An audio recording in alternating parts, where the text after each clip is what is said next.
Department to look into it. David? Thank you, Sarah. Two quickies about last night in Tampa. First of all, does the president encourage the support of people who showed up last night in these QAnon and Blacks for Trump fringe groups?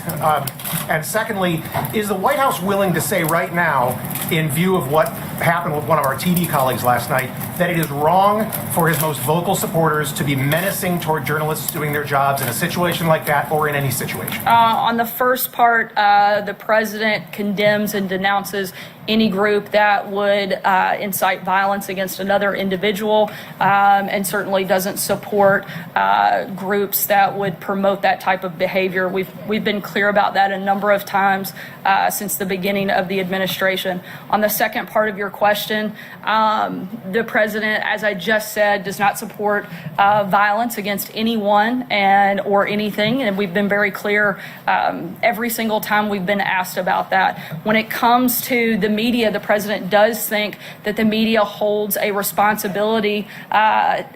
We fully support a free press, but there also comes a high level of responsibility with that. The media routinely reports on classified information and government secrets that put lives in danger and risk valuable national security tools.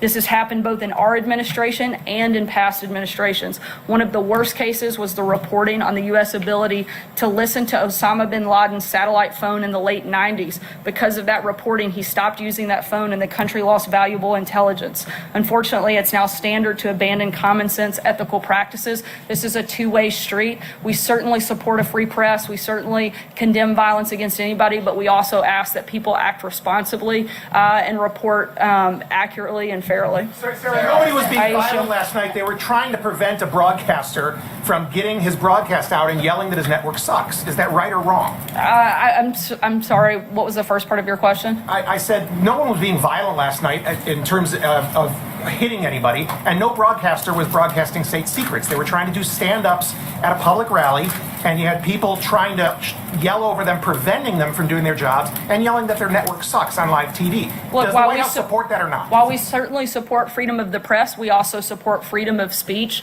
and we think that those things go hand in hand. Aisha. Thank you. So you talked a little bit about the tweets earlier, but he also